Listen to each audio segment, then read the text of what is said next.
my god. Do we live on Bizarro World? No, Are we we live on on Clown World. Because the Oh. Bizarre World would be... Horse carriage.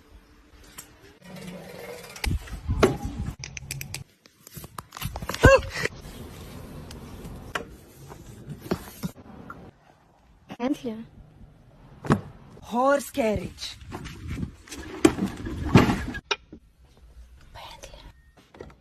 Horse carriage. Yeah,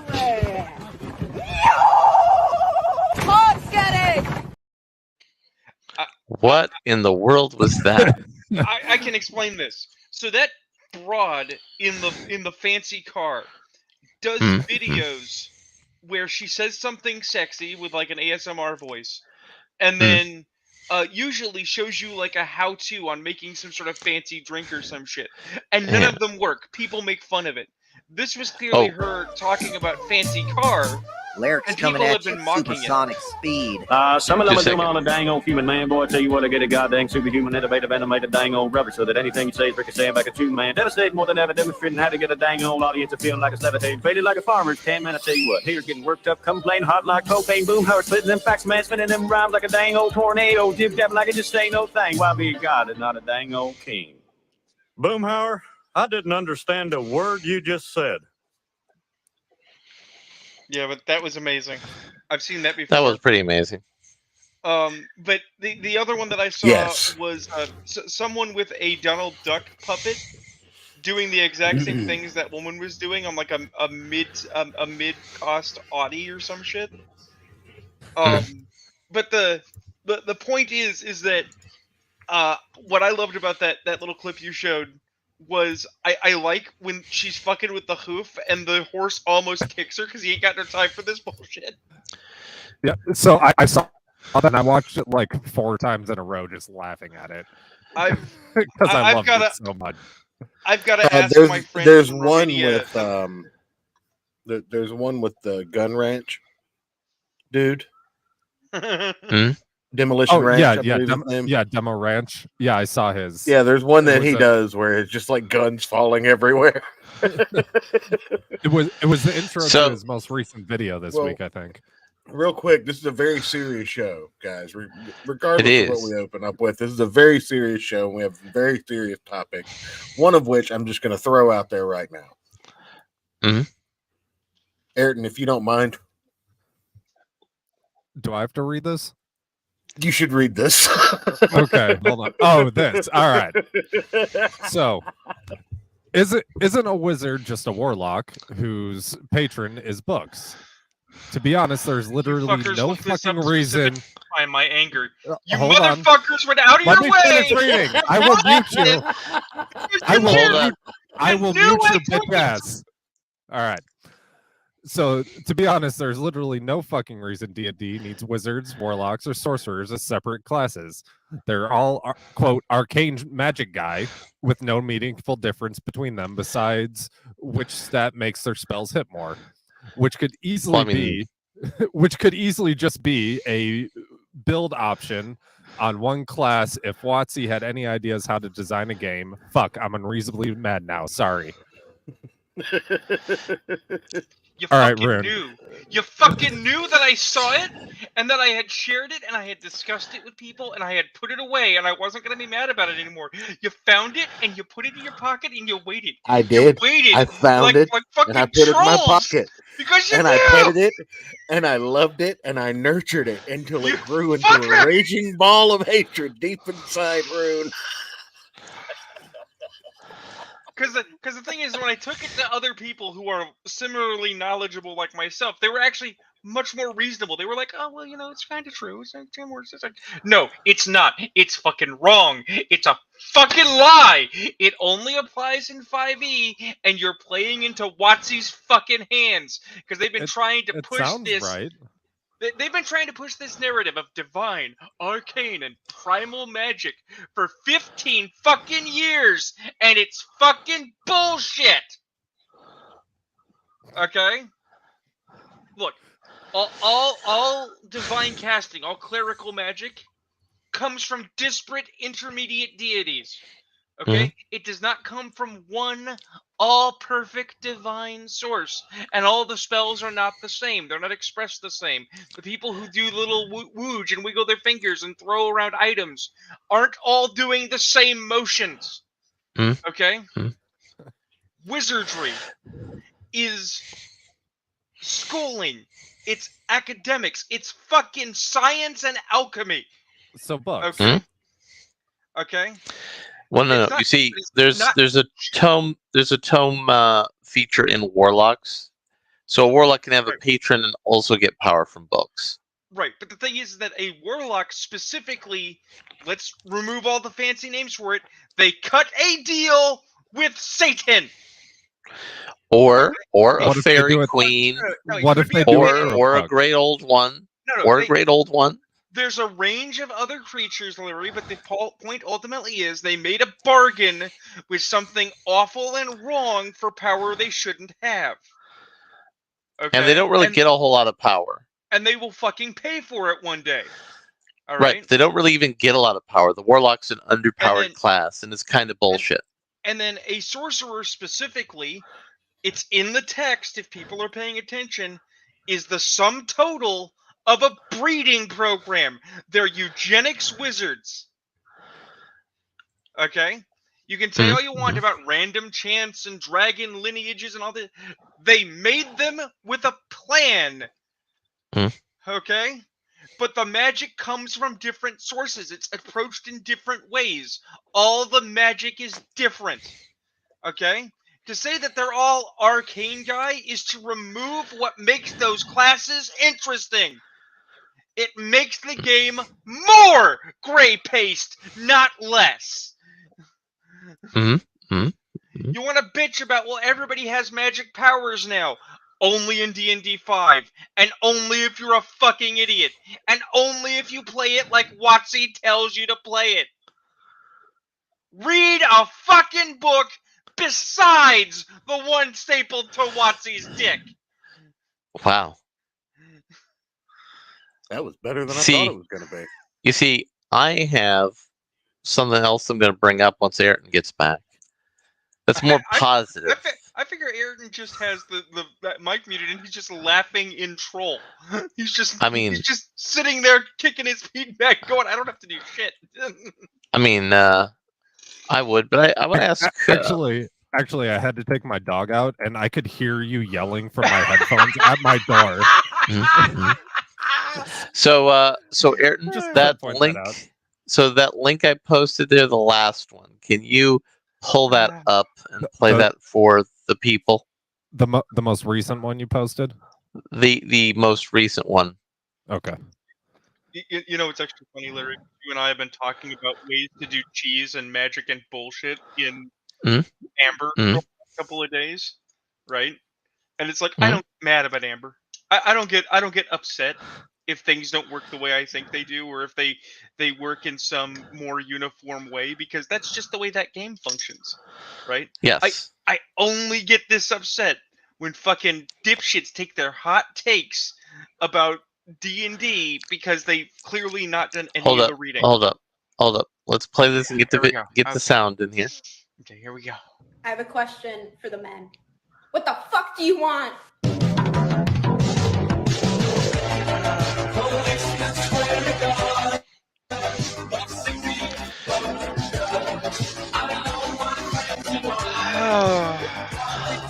I bet they're walking on cobblestone, bro. They are. Well, they got sandals that are pretty dope. Yeah. Maybe for a lifetime.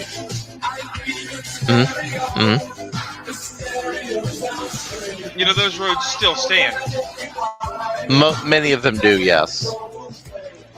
Now, if you could play the next video, Ayrton. Look at how awesome that fashion was. No bullshit suits in sight. Yeah. Oh, yeah. Drip everywhere. Now play the next one I posted there. Are we going to see videos coming out soon that are like Roman Balenciaga? Oh, those already came out. Yeah, God, I hope not. Sam Hyde popularized that back in the early 2000s. That's true. Oh God, Do we have to listen to these fucking hens? Yes. Shh. You know, you look at them and they have this like empty look on their face all the time.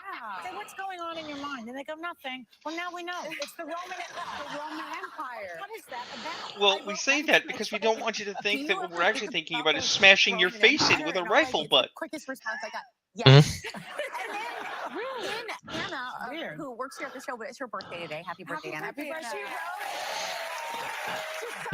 In Minecraft. And this is one of my favorites. This guy writes back, what about it? The culture, economy, military tactics of Alexander the Great, gladiators, worldly influence? Because if the answer is any of those, then all the time. I made the mistake of asking the family chat of Al and his sons, and they're still responding. They're like on page 4. But then I did the smart thing, which I texted my gay senior counsel, Ken, Lee, and Mario, and I said, do you ever think about the ancient Roman Empire?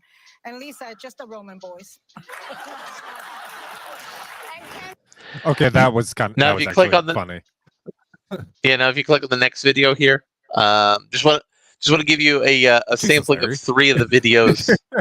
Well, my question is now, how often do women think about the Roman Empire? Because I fucking don't. Well, you're going to learn more about this here in a second. Never.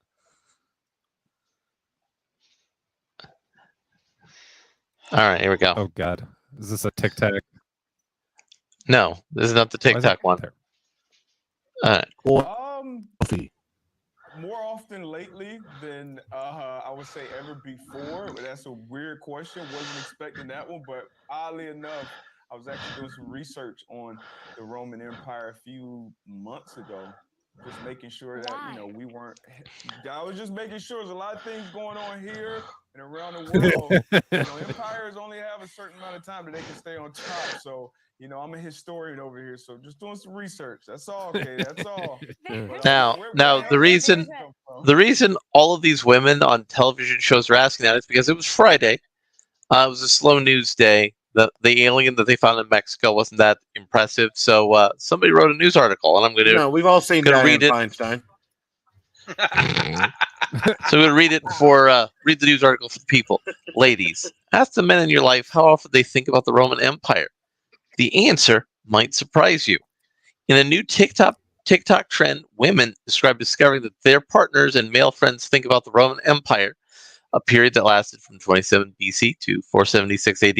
Actually, it lasted considerably longer than that, more often than anyone could imagine. Reverend Kelsey Lewis Vincent uncovered the secret fixation many males have about this historical epoch after coming across an Instagram video online. So an IG reel that said something along the lines of, women have no idea how often the men in their lives think about the Roman Empire. She wrote, so I asked my husband, how often do you think about the Roman Empire without missing a beat? He said, every day. Y'all, why? The tweet soon went viral, gathering 7.5 million views and 25,900 likes as of Thursday morning. It prompted hundreds of women to share the responses they're getting when they pose the question to the men in their lives. Let me scroll down here. One user posted a TikTok with 1.2 million views asking her husband how often he thinks about the turbulent epoch, to which he responded, all the time. I just mentioned it to you today. Every boy you've ever met is like, I wonder if I could survive in the Roman Legion. Like, that's a normal thing. Another shared her husband the same question before he began engaging in a 45-minute conversation about the Roman Empire. It's actually fascinating, she declares the caption of the video with 5 million views. So, yes, this one here, if you could actually pull that one up with the brunette, that one's actually pretty interesting. Another woman similarly took to social media, saying her partner had confessed having a fixation on the Roman Empire. He attempted to explain why, saying the empire's influence on language, architecture, law, literature, and the military can still be seen today. Every time I watch a show such as Succession, I'm thinking about the Roman Empire, the man explained. Whenever I see beautiful architecture, I think about the Roman Empire. I'm thinking about control and men, I'm thinking about the Roman Empire. I can't do that fucking brunette. Her voice pisses me off. No. She's on Adderall. She's on Adderall. It's meanwhile, the viral trend has amused many who also took to Twitter to say that they think about the era frequently due to its impact upon the present. The TikTok trend of women texting men how often they think about the Roman Empire has probably shocked men by seeing daily or weekly alert killing me. One wrote on Twitter. I'm not going to call it X because that's wrong. Probably 3 to 5 times a week for me. It's amazing that women cannot fathom the answer of once a day, a few times a day. Another Muse male commented, hilarious stuff. Let me see if I can pull her TikTok. So here's the thing while you're pulling this, because I know that it is a deeper well. I know there's other stuff going on, and you're going to get into that. But I just want to throw this out there. I don't give a shit about the Roman Empire. I mean, I'm familiar with it. I'm knowledgeable in it. I've read Julius Caesar. I've read some various thinkers and Cicero, I mean, but if you're thinking about the Bible, you're thinking about the Roman Empire because right, most of the stuff in the right. New Testament occurred during the Roman Empire. But by and large, I give zero fucks. On the other hand, if you'd be like, hey, Joe, want to talk about Vikings and mythology? I'll be like, holy shit, let's go. I think the real takeaway from this that women should have is not, oh, my stupid man is just so quirky because he's obsessed with the Roman Empire. Men have fucking interests and hobbies. No, that's not what women are going on about. Let me just finish. Men have interests and hobbies, and maybe, just maybe, you wouldn't be 40 years old and single with 6 cats if you fucking listen to them once in a while. Yeah. So Ayrton, if you can pull up the Twitter link of the crazy broad here. I'm pulling it up. All right, here we go. Jesus Christ. You're going to do this because I am warning you right now. You might not be prepared for what's about to happen. I am on the Book of Faces. I never go on unless I want to go support my 83-year-old grandmother's love of sharing memes with Baby Yoda and get on with the fucking story. Puppies. And of course, I have to like them.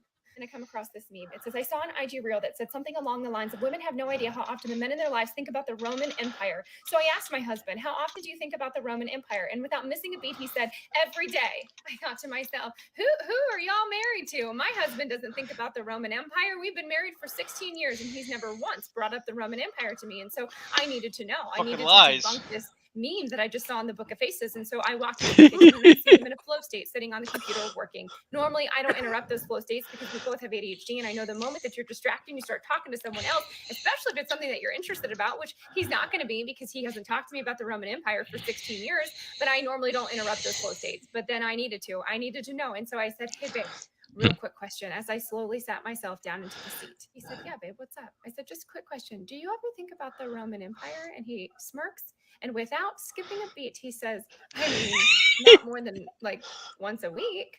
Why? And I said, oh, you're playing with me right now, aren't you? You saw the meme, didn't you? He said, what are you talking about? The meme, the Roman Empire meme, the husband meme. Are you playing with me right now, or do you really think about the Roman Empire more than once a week? He goes, well, not like that much more, like maybe once or twice, but not more than that. What? Who are you? What? I said, what is there to think about? He said, what is there not to think about? And then 10 minutes, this was my second mistake. I said, what do you specifically think about when you're thinking about the Roman Empire? I need to know specifics. Like, is there that much to think about it at least once a week? And said, it's everything to think about. It's everywhere you look. I said, no, I've never thought about it in my entire life. So I need to know, like, explain to me specifically what you're thinking about when you think about the Roman Empire. And he's laughing at this point because he's like, babe, you're the confused one. Because, like, I'm not. Like, every time I'm watching a show, let's say, for example, we're watching Succession together, I'm thinking about the Roman Empire. Anytime I'm watching one of my pasta shows that I really like, the authentic pasta that they're making, I'm thinking about the Roman Empire. Anytime I see a beautiful building, which looks like it has great architect, I'm thinking about the Roman Empire. Whenever I'm thinking about control and men and all these weird things and feeling gratitude that, like, people just can't march up to our house and behead me and take my wife. Like, I'm thinking about the Roman Empire. And I'm like, what? Sat there for as long as my little brain could handle it until it couldn't handle it anymore. And I knew the best excuse that I could use on a man, because historically it works. I was like, babe, I'm so sorry to interrupt this history lesson, but I have to go take a shit really bad. And I knew if I went and did that, because men, when they go take a shit, they take forever, 20, 30 minutes. They're probably thinking about the Roman Empire. And so I was like, I have to go take a shit. So I go to the bathroom. And while I was in the bathroom, he's like, hey, babe, I got to go. I'm going to, like, my massage appointment. He got, like, these massages through the VA. Super cool. But he's like, I got to go to my massage appointment. And I was like, okay, cool. I'll see you when you get home. And then as soon as he left, I got this text message. Yeah. What did I do to myself? What have I opened? I am about to know everything there is to know about the Roman Empire because I can promise you this isn't going to stop. Most important part that I feel like that happened in our 20-minute conversation about the Roman Empire is he was like, babe, if women aren't thinking about the Roman Empire at least once or twice a week, what are you even thinking about? And I was like, you know what? That's a great question. Do you know one fun fact about me? I don't think before I speak. I don't think before I speak because I have ADHD and I have trauma and I overshare. But do you want to know what I do? I replay those conversations 24/7 after they happen, verbatim, every single word. I can remember what I said, but I can't think about those words before I actually say them. So I just simmer for the rest of my life in anxiety, wondering, did I just overshare to my nail tech about all of my trauma or my hairdresser because she knows more than she probably wants to? Why did I do that? I don't know. So You no, did I don't overshare with her. Empire. I think about my own shit of problems, and I'm just really maybe if she thought about the Roman Empire more often, she wouldn't have these issues. Ask your husband, hey babe, we have do time you to talk think about the Roman Empire? And then please except report about the below Roman in the Empire. comments if yours knows as much about Rome as mine does, because now it's going to be a river of facts. Which I don't know if you knew this, but Julius Caesar, he built a bridge over a really big river the size of 4 football fields. He had like the most amazing architects and engineers that did it. It was incredible. Just ask my husband. Yours. I'm sure. I bet you he knows a lot of facts that you didn't know that he knew. So I now have 2 things. I have two points. One of them is an interesting question, which we'll get to in a minute. Sure. But the first thing is, I think the real statement here that's not being said, the subsumed statement that none of these women want to admit, is why are you thinking about the Roman Empire and not thinking about me? Because apparently women seem to have this pathological need to believe that you're thinking about them all the time, which of course, especially if you're married, you love them, you care about them. But the idea that anything else fits in your brain is somehow an affront, right? So first, as a married man, I can honestly say I've looked at my wife and been like, I can see how a war was fought over a woman. Right, exactly. But the second point is we now know a safe, chemically neutral way to engage in transsexuality. If a woman starts talking about the Roman Empire, she's clearly a man.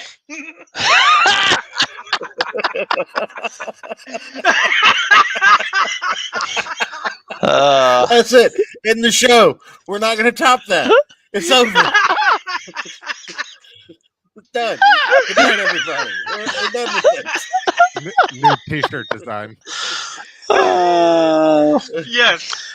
But the reason I brought this up in especially her video is hey, Ayrton, she doesn't Ayrton. It's a picture of a danger hair on the shirt, and it has the question: how often do you think about the Rho-Man Empire? Okay, I'm already working on design ideas. But first, I'm going to bring this up because she said something kind of poignant in that video. Well, she doesn't think about what she says. She doesn't, think or have any deep thoughts. So, like, for example, when I'm at work doing boring things, think about game stuff or like role-playing games I'm playing in, for games I'm going to be running. I think about story stuff for stories I'm going to be writing. I think about, the conversations we're having right now on the show.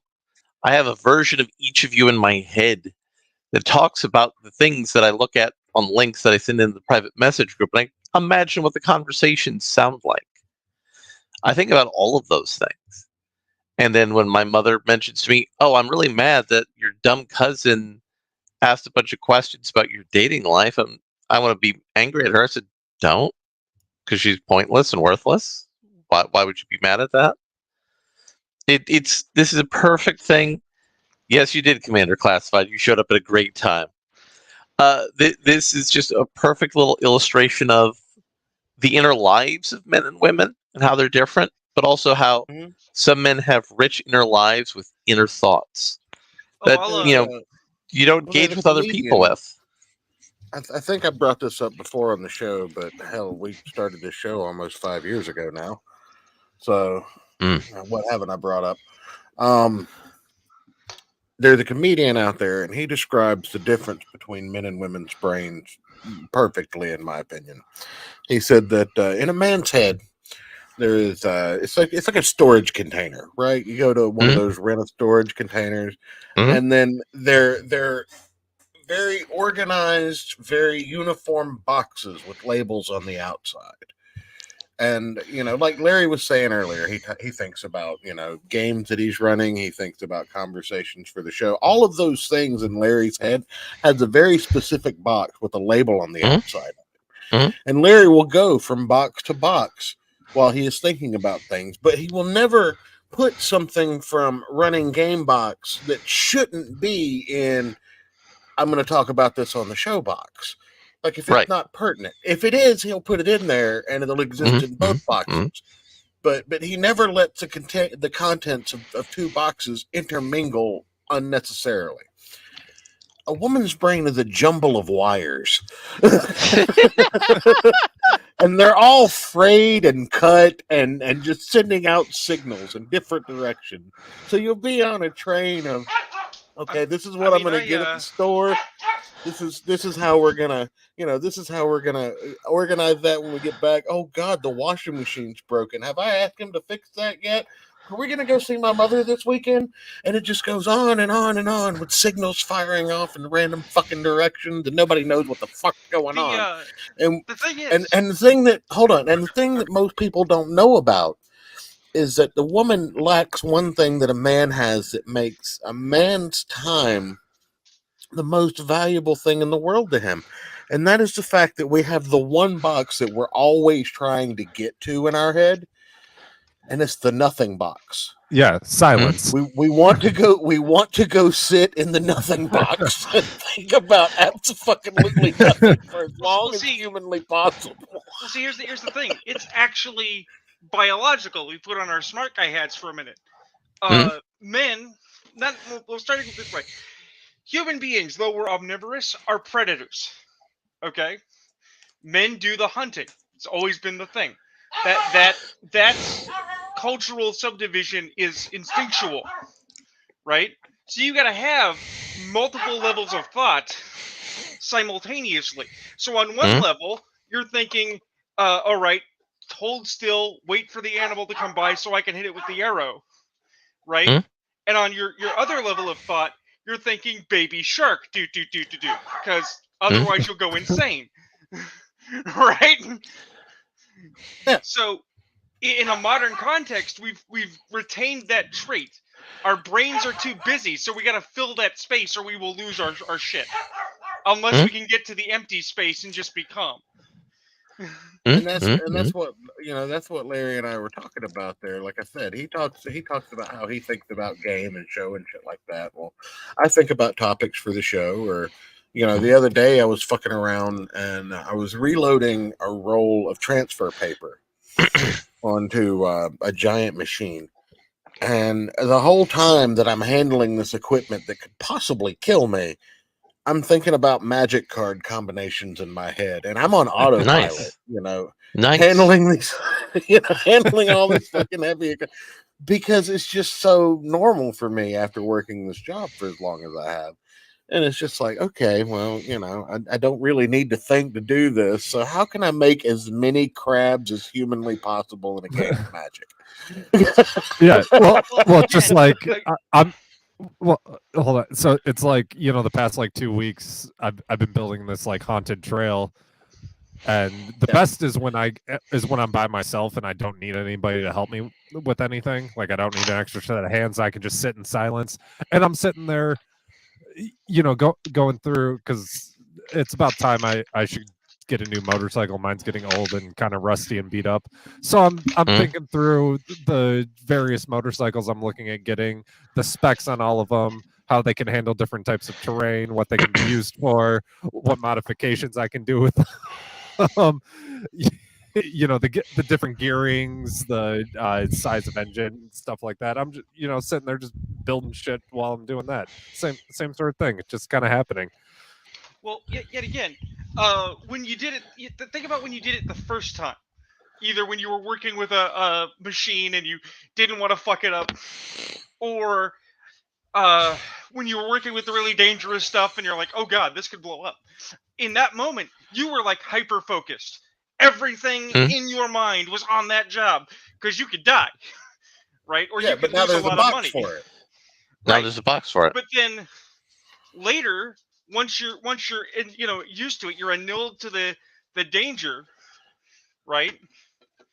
It's like no, you enter like a meditative state where your brain is like, I'm doing all of these options by rote. I don't have to think about them unless something goes wrong. But what's funny about this whole thing? What's funny about this whole thing we've been talking about is I watched a really trashy movie because I saw it saying like this movie is the wrong kind of movie for today's audiences because of its messaging on sexism. And I said, wrong kind of movie for today's audience? Is that the right kind of movie for me? Yes. So these articles, I'm trying to see basically if there's really bad clickbait. I can do this. So the movie is called Wife-like. Did they put Blazing Saddles on TV again and not tell me? No, because they would have liked Blazing Saddles. So Wife-like is a movie about a future where men are replacing women with robots. Sexy robots. You mean 5 years now? I mean, realistically, that's the way the movie kind of plays things out. And so there's also a revolutionary Marxist army led by women out to get the sexy robots. Nice. Oh, nice. That sounds like a good bite, Yeah. Commander Classified. Oh, I'm looking at a couple. Clarify. But Yes, trans paper. I was just gonna say, yeah, Matt, I'm looking at a couple different. I'm looking at a couple different BMWs or a Ural sidecar rig. Nice. So, but what I was talking about was fabric transfer paper, kind of like a giant iron-on paper, but we had 64-inch by 500-meter wide rolls of paper. This is also a new name for the LGBT flag, is the trans paper. Yeah, that's what you have to show to get through the parades these days. Oof. So anyway, our titular main scum, where are your trans papers? our titular character in the movie Wife-like is he's a detective who goes to help people get their android waifus back when they're stolen or when they run away or when the terrorists have them implant them with suicide bombs. And yeah. And the movie talks about how the terrorists have his waifu, but as the movie unfolds, we learn that these things are not what we're initially led to believe. And it turns out that what the review says when you look at it on Amazon or other places where you can stream it, it says, somebody hacks his wife. His wife wasn't hacked. His wife was the leader of the feminist terrorist movement. He killed her partner in crime and took her to the Android wife store to download her brain and forcefully make her into a sex robot. Huh. Yeah. And then he gets killed by his sex robot wife, and he then becomes a police robot who's out to hunt down his wife robot. Well, I think I saw this episode of Futurama. The space Amazons were killing men with death by snoo snoo. Yes. And it was all the guidance of a fembot, a femcomputer. And what was needed was the spicy Mexican dicking of a manbot. Perhaps One bender of some sort. One bender bending Rodriguez. Yes. Yeah. Oh, nice. I seem to remember something Stepford. Yeah. No, that was also the plot point of the Stepford Wives. Although the Stepford Wives did it in a way that was not crap. Matt, what kind of BMW do you have? Anyways, continue. So I picked up a new comic book from the comic book store. Ayrton, how often do you think about motorcycles? Literally half of my day every day. Is it the half of your day when you're on the motorcycle? It's the half of his day when he's not thinking about the Roman Empire. Yeah. Well, no. Here's a great thing. Here's a great thing about being a Magic the Gathering guy. They have a Greek Roman inspired set. Yeah. So, yeah, you just think about Theros, and you're thinking about your card game, and you're thinking about the Roman Empire. Also, Theros is actually a decent Dungeons and Dragons setting. It's actually pretty good. Yeah. So I picked up Avengers Incorporated, and look at that cover. That cover baited me in. I mean, that's the flavor of not only the original Avengers television show, but that's the flavor of like Justice Inc. and other sort of Paul Bearer heroes. So like, yeah, no, that could work. That's interesting. So the premise of the book is there are various crimes and things that Luke Cage, who's now the mayor of New York City, and I think black mayor. I mean, I'm more thinking like the people in New York should have non-super connected mayors. I mean, it worked on Blazing Saddles. Mm-hmm. And so Janet is assigned by Luke Cage to investigate some goings on. I don't hate Luke Cage as the mayor of New York. My problem is they've had Luke, they've had Wilson Fisk, and they've had J. Jonah Jameson as mayor. Okay, let's be fair for one thing. The only reason Marvel did Wilson Fisk as mayor is because DC of Lex Luthor as president. Well, Lex Luthor as president, but DC also did Penguin as mayor of Gotham. Yeah. No, I don't hate it. I mean, I don't hate that. That's my issue is I think that they've gone to that well too many times. That may be. I'm open to that. Not with a heroic type though. Like you got somebody that hates Spider-Man, somebody that hates Spider-Man, and now somebody that deals with Spider-Man. Well, no, here's the thing, mayor. Somebody who may or may not have banged Spider-Man's wife. Mm-hmm. Now, Mayor Jameson actually was pro Spider-Man. Which one? J. Jonah was pro Spider-Man. No, I'm saying like which Spider-Man? Because canonically, aren't there still like 16 Spider-Men? Yeah, the one that actually matters for books. No, but we're going to get into him mattering later. No shit talk Ben Reilly about that. Right, but we're going to talk about the books later. So, Mayor Cage got Janet Van Dyne investigating some stuff in the raft, and there was a prison riot. And during the prison riot, she discovered some mutant with powers just like Vision. Can we just point out the raft is a shitbag prison? It is. It's a bad prison. Okay. The vault out in the Midwest with the Iron Man suits and the guards only ever had 2 breakouts and was very effective. The raft floating in New York like some kind of diet Alcatraz has had nothing but like 5 riots and 3 breakouts in like 10 years. Yeah. So Janet has gotten the guy with the powers of Vision, who appears to be an organic person, paroled to be her partner. Yes, it is. As she's investigating various Avengers-related shenaniganery and crimes. It was a weaker opening than I would have liked, but I'm not entirely sure what a stronger opening would have been for this comic. But I didn't hate it. I didn't regret paying money for it. I'm probably not picking up issue 2, but I mean, basically, according to my local comic shop, this cover, sold a lot of copies. It is a cool cover. I'll give them that. That's the Wasp and Vision, right? I'm not. That's the Wasp and the guy that she found in the raft who has the powers of Vision. Okay.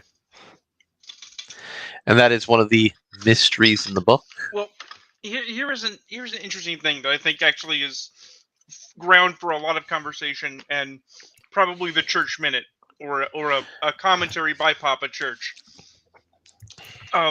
as a comics fan who absolutely wants good stories and good comics, I will admit that on paper, for a comic to succeed, all you need is a great cover, okay, an intriguing premise, even if that premise turns out to be shit, okay, and a strong enough start and a strong enough finish to your book to get people to buy the second book, and then rinse repeat that.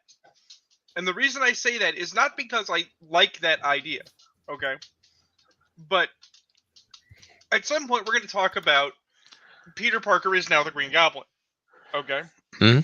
As I described it. Do we have to? Well, I described it.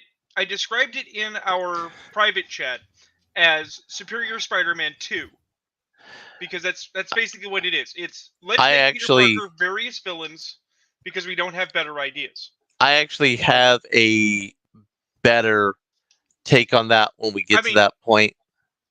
We're open to that, but the thing is that my immediate visceral response was, "This is for shock value and is garbage," right? But if I'm being honest, and this is what I'm getting at, comics have always tread on this issue changes everything. The world as you know it changed forever when we all know status quo is God.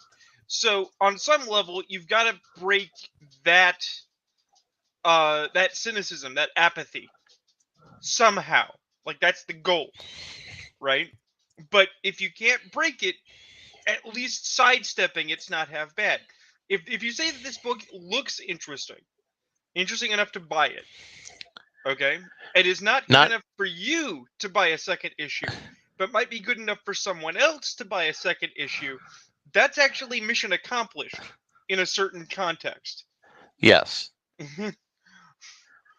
Which is nice. It's nice to see Marvel making a book that actually accomplishes the mission of being a comic, and not something that is a political statement wrapped in a cover.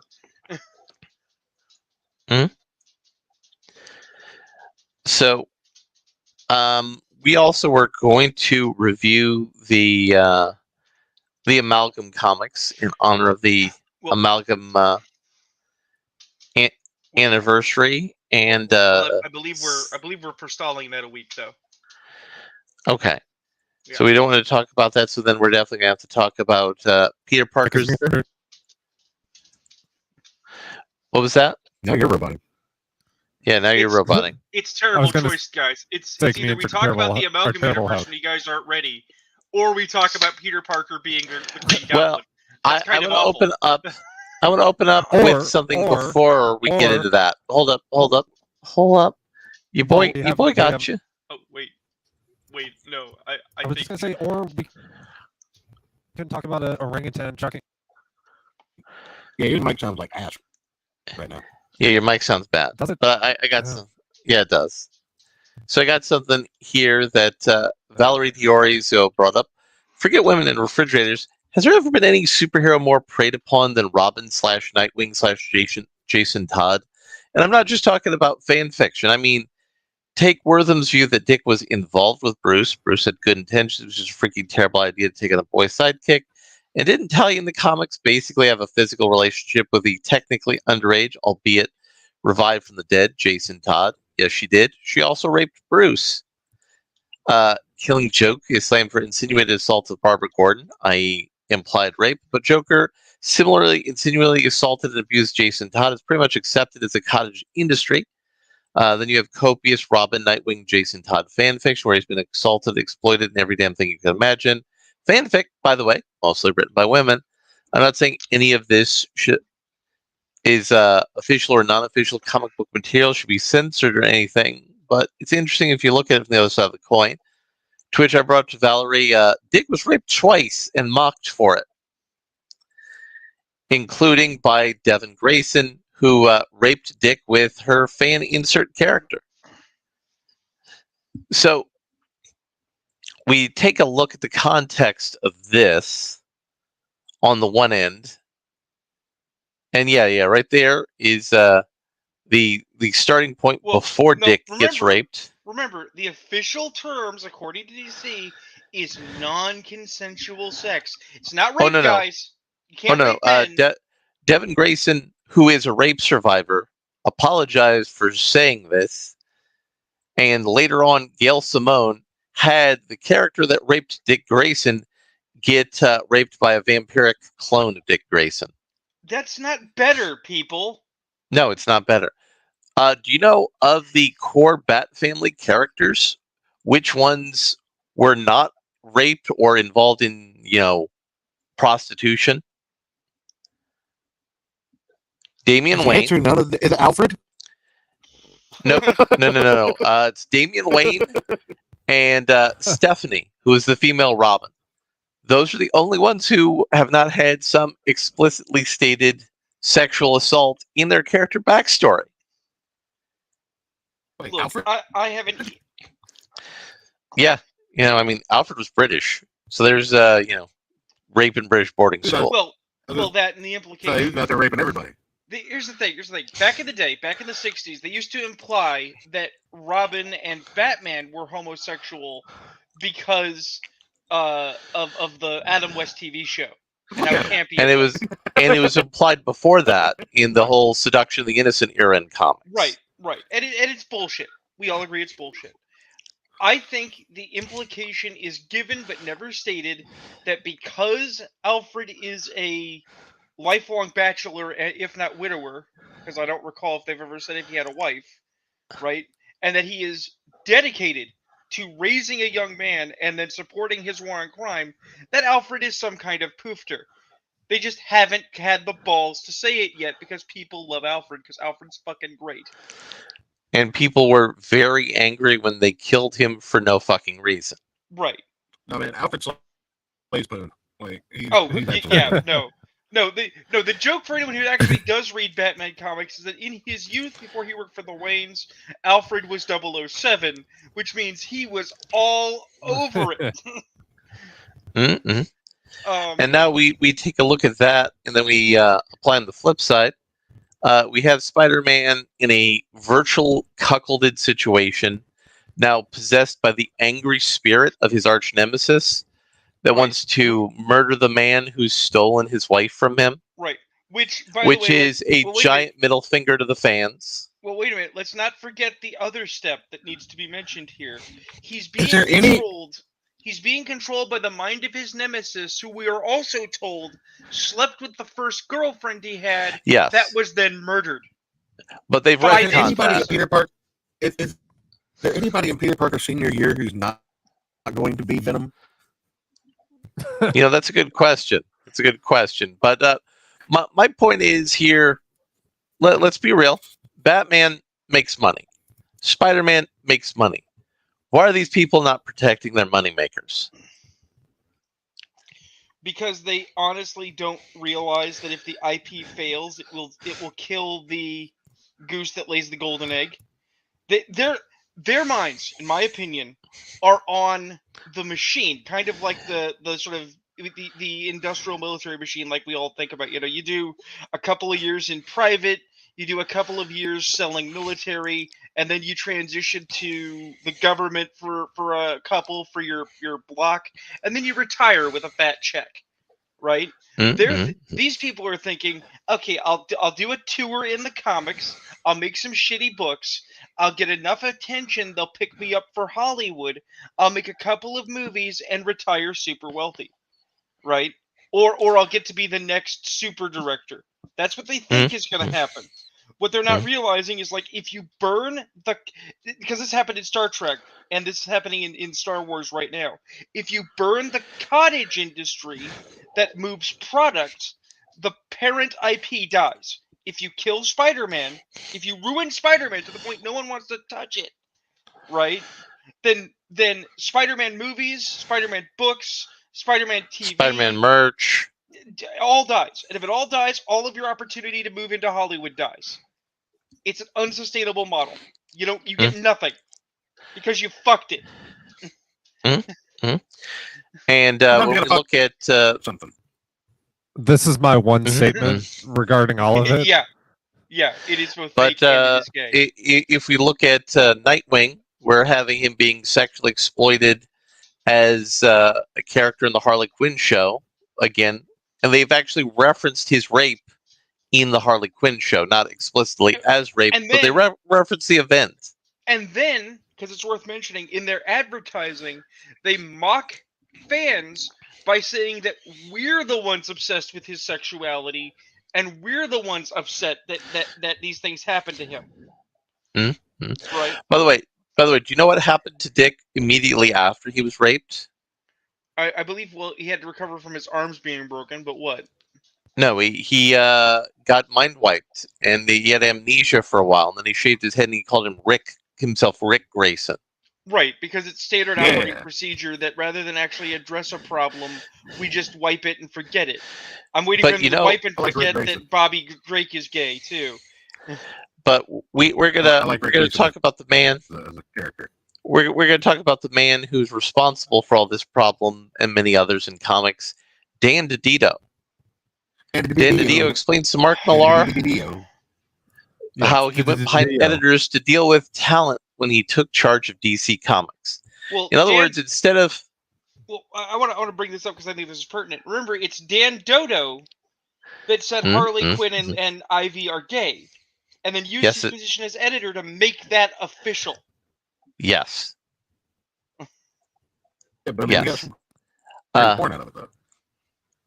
We would have that great porn anyway. Well, here's the thing. The guy who does the comics porn parody cares more about the authenticity of his portrayal of DC characters than DC Comics does. Let's be real. Running DC Comics is no easy job and never was. As true as that is, of all the wings of the operations up to the Hollywood level, the publishing end takes the cake. Many have come to lead that organization, and many have gone, but no one in recent memory has steered the ship longer than former editor and co-publisher Dan DiDio. Steered it straight into an iceberg. His ascension was miraculous in a certain way. With a background in television and animation, DiDio was an errant outsider, and perhaps the last person anyone would expect to work at and later run a comic book company that was filled with massive human resources violations. That is and patently untrue. He was not an outsider. He was working with Bruce Timm, which means he was working for DC in their animation division and transitioned sideways. Look, Joe, this is propaganda that Bounding into Comics is presenting to us. Still, he did it for nearly 20 years. 10 of those spent as co-publisher, starting in 2010, right before DC embarked on the New 52. Which failed. How he got his start? Well, no, it didn't fail. It did what it was supposed to do. Generate short-term income? It generated short-term sales and set the foundation for what Zack Snyder was to base the movies off of. Which then failed. Yes. How he got his start on this winding road, very much a fan. Dan DiDio hired comic book writers for projects he worked on. He had connections at CrossGen, where Mark Waid famously busted up all of the toys in one of the editor's offices and sent a black bouquet of flowers to him on the anniversary of his wife's death.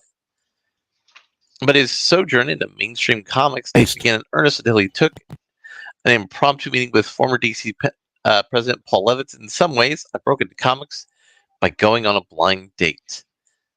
Levitz was looking to bring somebody in. Whoa, wait a minute. Do you guys see that related right there?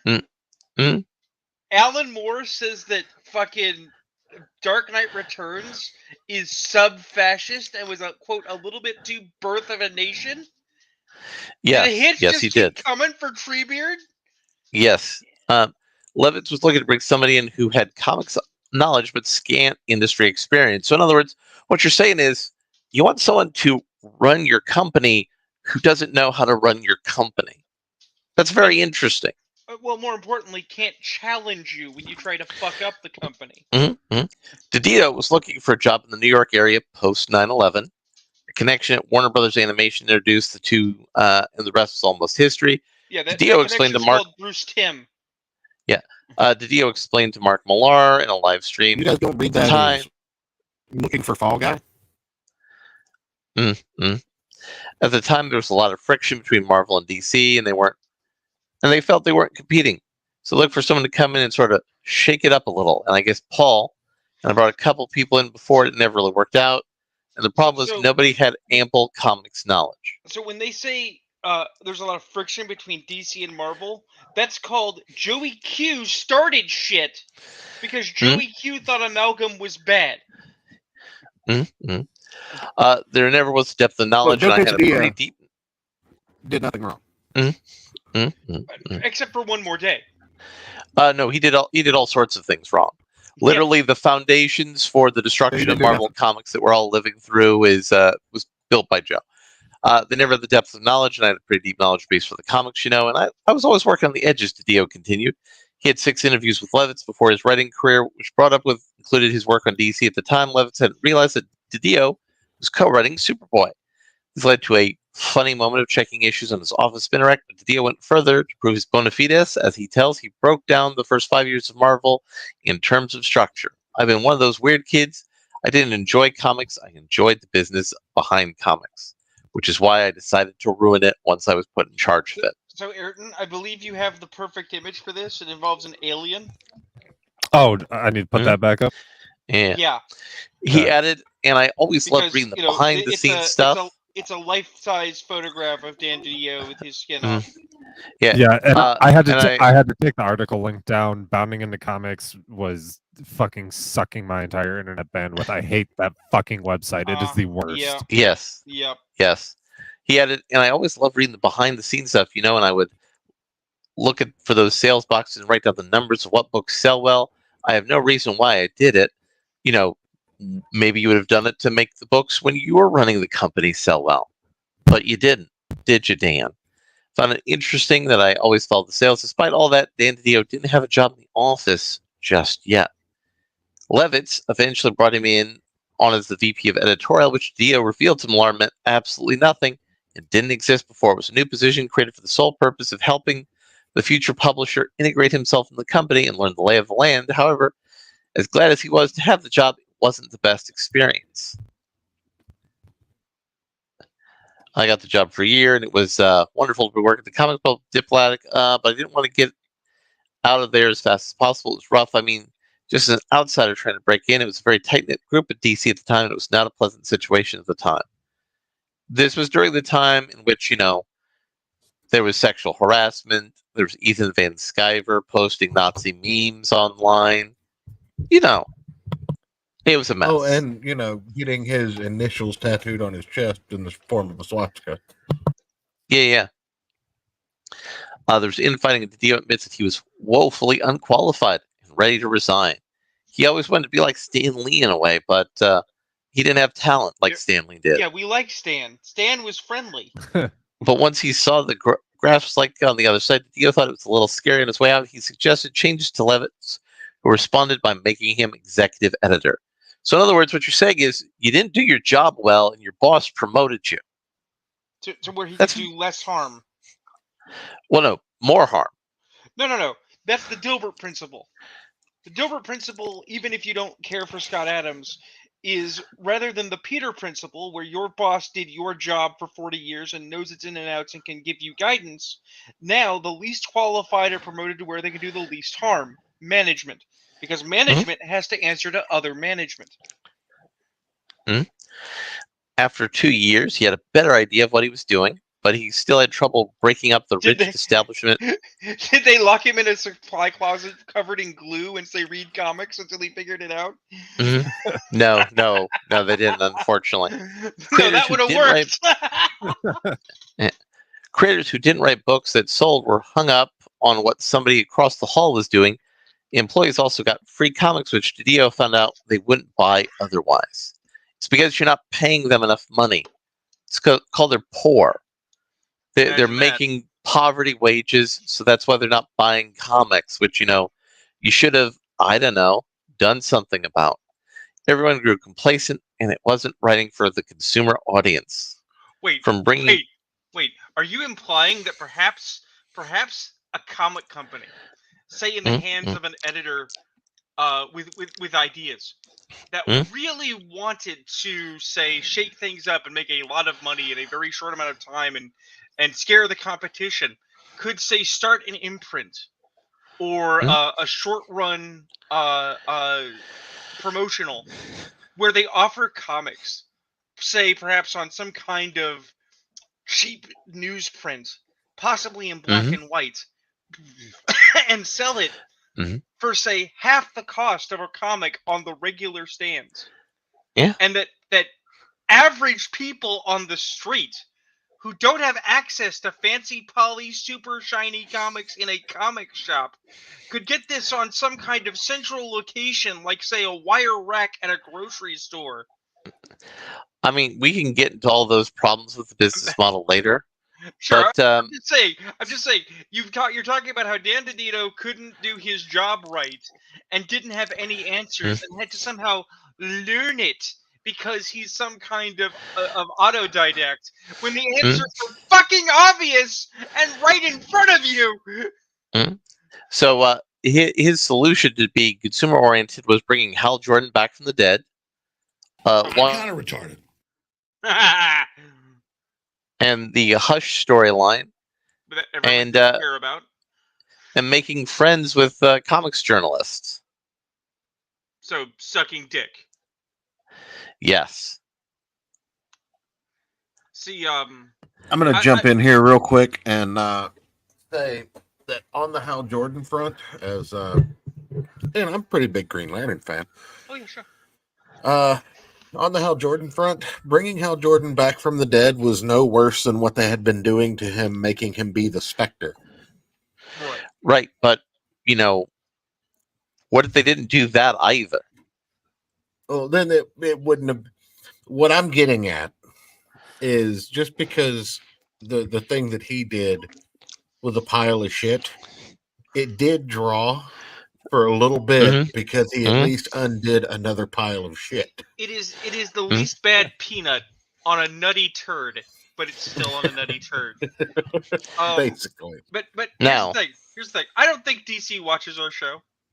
I don't think Bounding Into Comics watches our show. Maybe there's a spy somewhere, but I'm gonna posit. They watch on Rumble. They're the Rumble viewers that don't comment. Sure. If I'm going to posit a solution to a question. If you're a company with a problem with sex and HR violations and bad representations of sexual content in your books, and you really want to make a win, right? Here's an idea. So the Society of Evil gathers in a secret location, and there's Lex Luthor and all the other bad guys and the Joker at the end. And you've got Professor Light. I think that's his name. Dr. Light? Dr. Light. Dr. Light. And Lex, of course, in his best, hello, welcome, yes, thank you for coming here. It really makes my ego fat.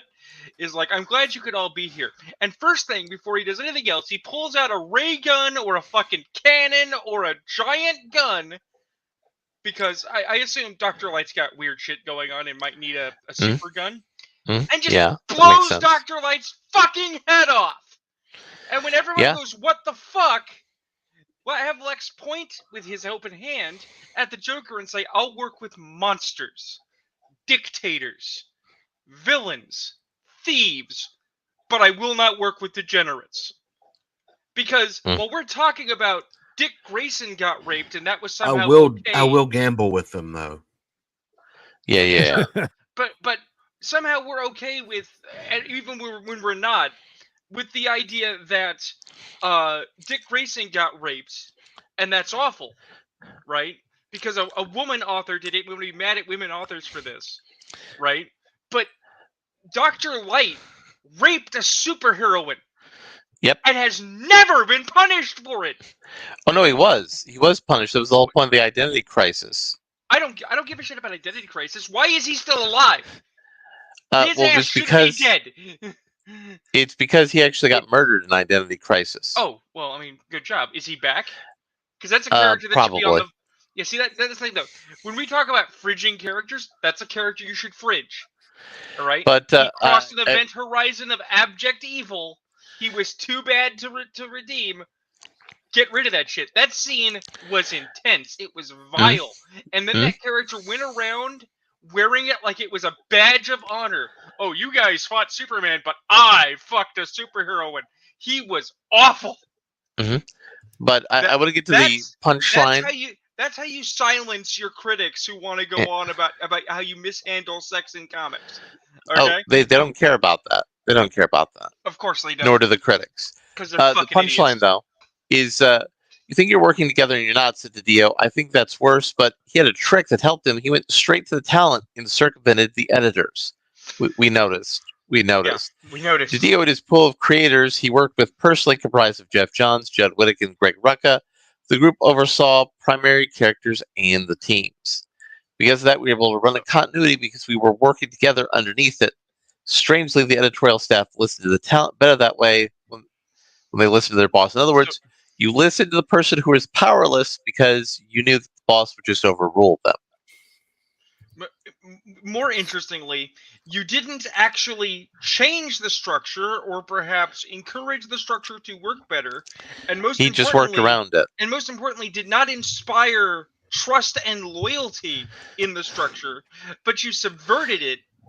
And you instituted instead a system of secrecy, lies, and misdirection. Yes, because that's healthy in a business. Because that's what DC's whole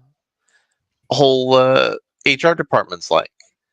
Like, for example, during the whole thing where Wally West murdered people, there were a lot of things that were going on in that storyline that allegedly paralleled human resource things that were actively going on in the office of DC Comics at the time. I only bring it up because it's not that this is a change for DC, it's that this is a continuation of form. And DC is a shit company. It is. And I was wanting to set all of this up to set up the big story we wanted to talk about. So, Papa Church? Yes. Oh, well, this is where I'll let you start the floor with this story because I knew this was the big story in comics, which is why Alan Moore had to jump on it like a dumbass. Well, it's not even that they had to jump on it. It's that if you were to be believed, DC sent a truck out to the old folks' home to collect Treebeard to wheel him out so he could say something, and then they're going to wheel him back to his snake cult. Yes. I wrote Watchmen many years ago, and some people kind of liked it. Do you enjoy my erotic fan fiction from Swamp Thing anymore? So, Church, hold on, I gotta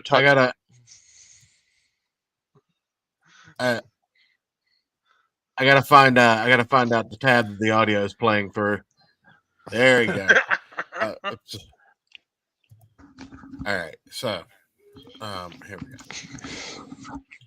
Sorry about that. So, Fables creator Bill Willingham declares asymmetric warfare on DC Comics, releases series to public domain, which is why I am now the owner of Fables, as everyone else on the panel. Yeah, I noticed that. I am in fact also an owner of Fables. If you note. Mm-hmm. So. I mean, I didn't know. I didn't know know it's a thing. I didn't know I had successfully published really good comics. Now I'm kind of proud of myself. I published Fables. Well, no, you own it. It fell off of a truck, and you took it, and you said, "Hey." Right, but here's the thing: if we get some money together and we want to make more Fables, I would love to work with Bill Willingham because I think he's a great guy. I hear he's got good ideas. So, Fables creator Bill Willingham has made a nearly unprecedented move, allowing his creation to enter the public domain. Willingham announced the move via a press release shared on Substack, stating, as of now, 15 September 2023, the comic book property called Fables, including all related Fables spinoffs and characters, is now in the public domain. Now, I first thought about this when I read this, and I'm still kind of struggling with it, and I want to sort of spill out what this actually means. So, what Fables is, it's an urban fantasy story where all the characters from Fables and folk tales and stuff all live in, it was New York, right, Rune? Yeah, that's where Fabletown was until they had to move it. Yeah. So the Fables were all in New York or another big city, and they have noir adventures. So, like, Rune, let's say we wanted to do a book about the three little pigs being gay, gay business owners, and being harassed by the big bad wolf who's a police officer. I mean, sure. It's a story called Making Bacon. Yeah. So No. You have the three little pigs be straight and Christian, and they won't bake the cake for the bigot. Yeah, there you go. But the whole point is, again, a sexuality tinged contemporary politics story of the three little pigs and the big bad wolf, with the pigs on one side of the story, the wolf on the other side of the story. You can't own the pigs. Right. You couldn't own the pigs before. Right. You also can't own the concept of the pigs being involved in a gay bakery kind of situation with the wolf. Right. You can't own that either. So I don't know how much actual meat is on the bone of the IP of Fables. So I don't actually know what he's putting into the four winds for people to actually claim. Weren't those stories already public domain? No, Okay. The characters were public domain. So here's the thing. I actually have the answer for this. I don't know as to its legality, but I have what he's attempting to put on the block. Okay? He's trying to give up the appearances, okay, and the specific storylines and the specific setting structures of Fables, which means you'd be able to have characters of your own, or these characters, in Fabletown, in New York, in the Mundy, with Wendy's. Because that is the specific setting context that is given for their stories. But I mean, realistically, that's like what? A lot of urban fantasy is basically that same premise setup. I mean, sure, but by that logic, then a lot of urban fantasy is owned by no one. And if you tried to say, but the thing is that if you tried to do your own version of the Dresden Files with starring Harry Dresden, you would get a fucking lawsuit. Right, but Harry Dresden is an OP character, an original property character. So he still is owned. Right, but here's the thing. We're talking actually about my character, Derry Henderson, who just happens to be a wizard living in Brooklyn, who just happens to be the son of a very powerful lineage, who just happens to have raised a dinosaur. They're not the same, here's the thing. Even though they here's fucking the thing. are. Here's the thing. So long as they're 25% different, you're good legally. According to Paramount, yes. And according to multiple lawsuits. According to multiple lawsuits, it's basically 25%. Some lawsuits say it's 33%, but you have to have that to make it significantly different enough to stand out. Right. No, that's why I've been saying before we got to this point that I really want to see how it plays out before I really comment, because I like the statement. I like the fuck the power angle. But I fully admit, from a legal standpoint, I don't know if this is actually anything. I think it might be stuff and nonsense.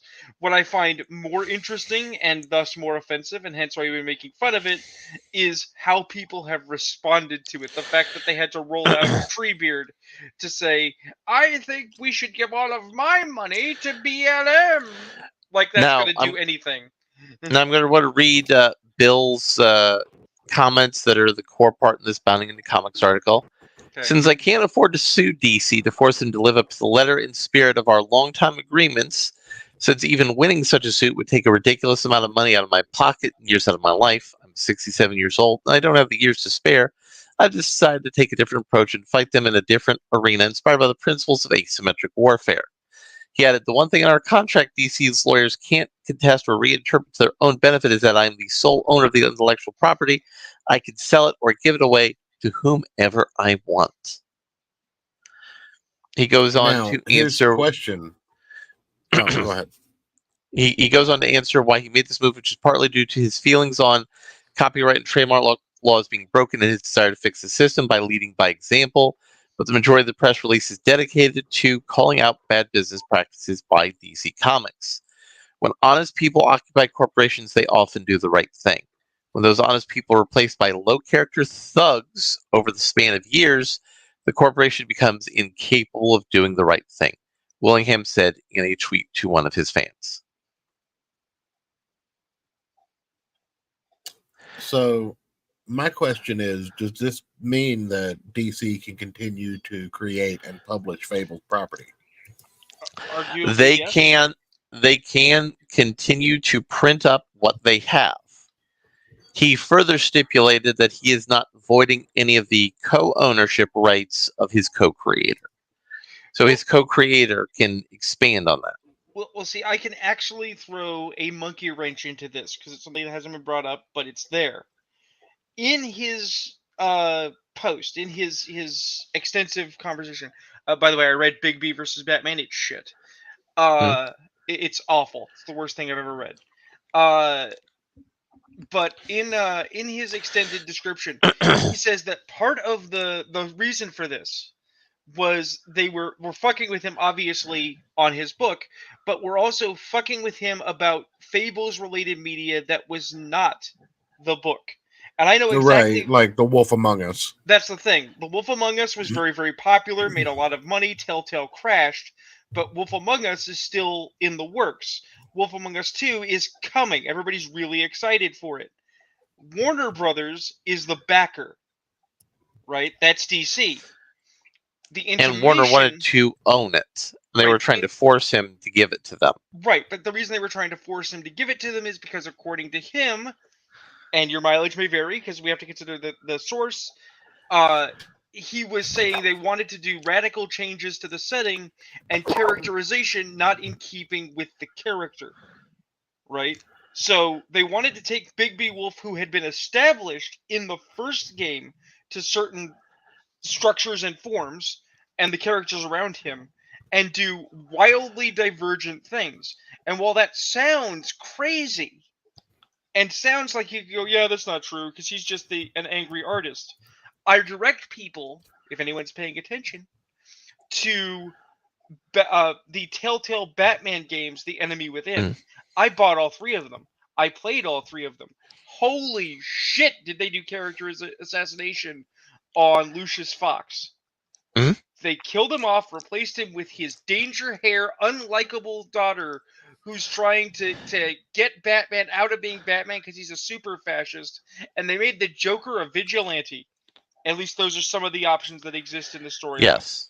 It's not even that it's a bad game or that it was a bad story by Telltale, because it wasn't, but it ain't Batman. Also, if you want to pull up that tweet I just put down there in the thing, Jack. Valerie also commented on this because several people asked her about this. About 12 years ago, I was hanging out with some comics freelancers with connections to DC, and one said in passing that Willingham was, and I quote, perceived as a Christian or a conservative or a Christian or something like that, and he probably wouldn't get much future work despite the success of Fables. So, in the broader context of what's going on here, we also have the bad people who hold dominion over the actual management of the company, possibly saying, well, listen, he's one of the wrong people. He thinks the wrong things. Well, here's the thing. That's, yeah, I would actually posit that those are useful excuses. Okay. No, I'm not using that as an excuse. I'm pointing out to the broader. Yeah. I'm saying that DC execs, right, in their shadowy, darkened office rooms, their conference tables, are like, this Fable's going to make a lot of money, but Billingham won't play ball because he's all about what's this artistic integrity bullshit? We got to figure out a way to make him compliant. Well, he ain't going to do it. Well, what can we do? Well, we could say he's conservative and Christian and just doesn't fit with our company. And then people will cancel him for having the wrong politics. And then they all go, ha, ha, ha, ha, ha, smoke more cigars and snort more cocaine off the back of Taiwanese hookers that are actually from China because Taiwan doesn't exist. And also ignore the fact that there are, sexual predators and rapists who work for our company. China number 4. Don't forget that part. China number 4? No, that's very important. So yeah, and in relation to this, Alan Moore said, "Listen, give all of my royalties to Black Lives Matter." Why? So they can buy another fucking mansion? Like, yes, and not give that money to poor black neighborhoods that fucking need it. Yeah, you dumb pubic hair beard having freak of nature. Just fuck off. Ayrton, Huh. he's done so much LSD and drunk so much snake venom. I'm Not amazed. enough. I'm amazed he knows he lives. Like they found him under the rock he lives in, and they said, "Mr. Moore," and he said, "What? It burns us! This burns us!" No, literally, no. he's Treebeard mixed with Gollum. No, Alan Moore is going to be the first documented case in human history of somebody ODing off of huffing their own farts. Yes. So I want to read the Alan Moore article from the Hollywood Reporter, which also quotes the thing. During the lengthy chat, Moore opened up about how his perspective on the state of comics has changed, how he shares his royalties in addition to talking about his thought on Frank Miller's The Dark Knight, why he's increasingly opted out of public appearances. By the way, can we also point out that Alan Moore wrote a book called Necronomicon that included fish rape? And can we also point out how this man has never put oil in his beard, ever? Mm-hmm. So, while speaking to his own works like Watchmen and V for Vendetta, both of which have been adapted to the screen, the artist, who has long refused to have his name attached to screen adaptations of his work and has frequently been critical of said adaptations, that he revealed he stopped sharing royalties with the movie writers. I no longer wish to even have it be shared with him. I don't feel with the recent films they have stood by what I assumed were the original principles, Moore said. So I asked DC Comics to send all the money from any of these future TV series or films to Black Lives Matter, which helps them, by the way, Alan. If you're wanting to punish them, that's not what you want to do. Well, you see, Treebeard's out of touch, so he's going to say the things that favor being a washed-out hippie, and not think about how to do things in a way that is applicable to the modern world, because he's too busy dancing around snake circles. At one point, he called the Sin City creator Frank Miller's Dark Knight a sub-fascist vision. By the way, Frank called it a fascist vision as well. So you're not really insulting somebody's vision when they openly state it's fascist in the book. Full stop.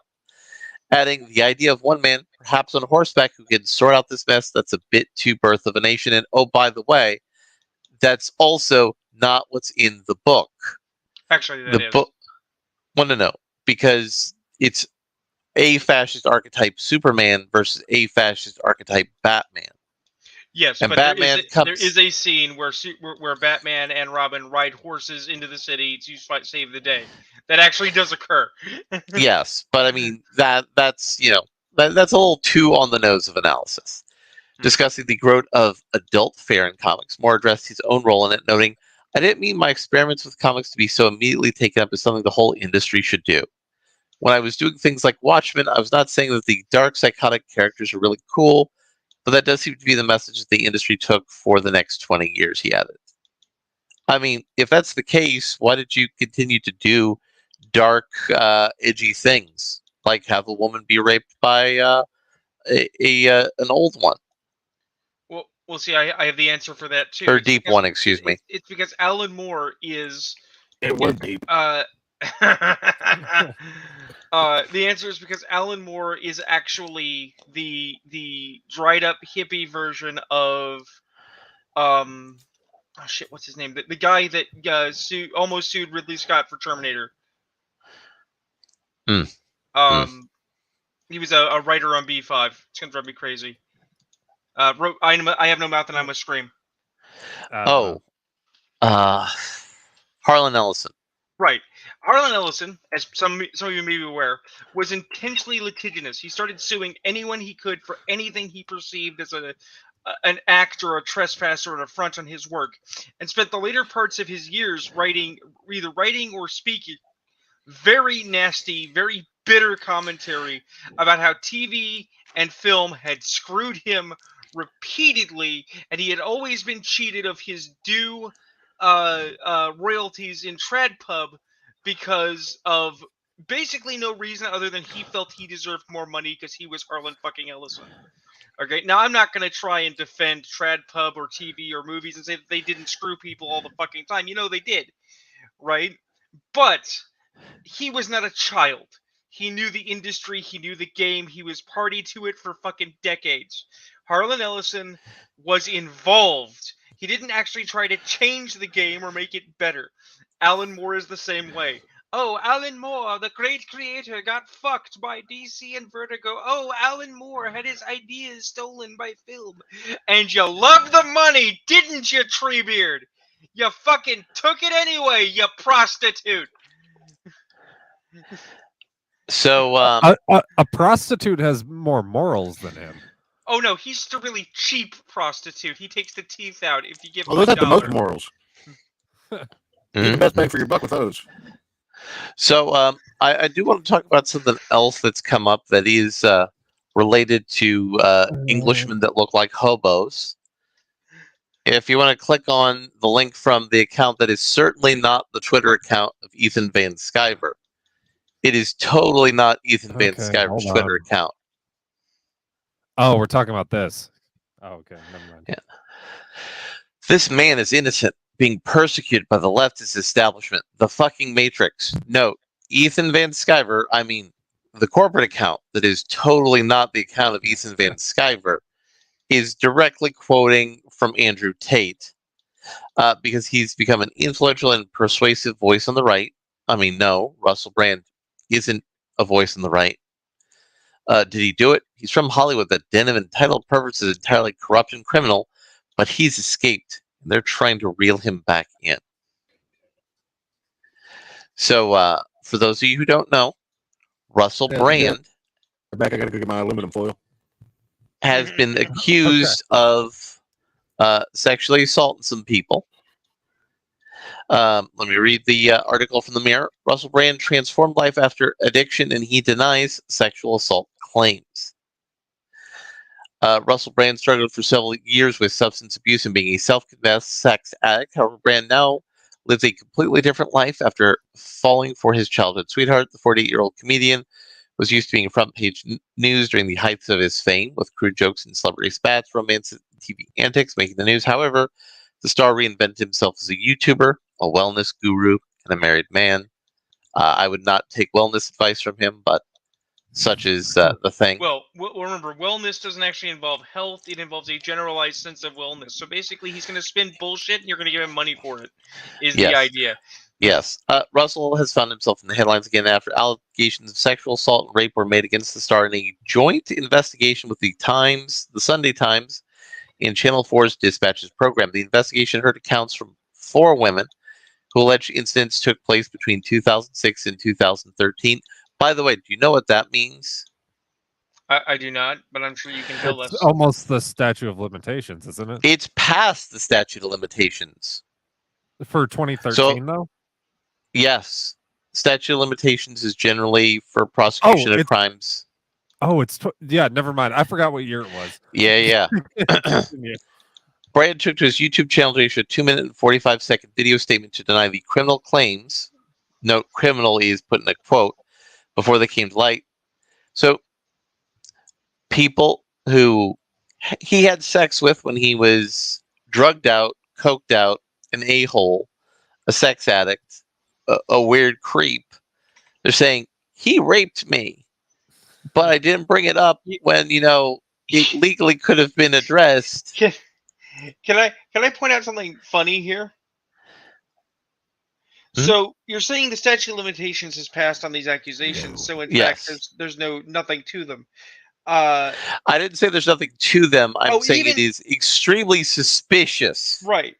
You know what has not passed the statute of limitations? The slander or libel suits he could totally bring for these accusations. But here's the thing.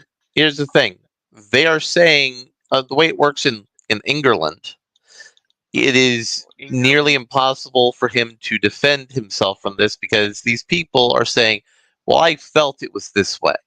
And thus that is sufficient for the journalists, I'm going to air quote that, to publish the story.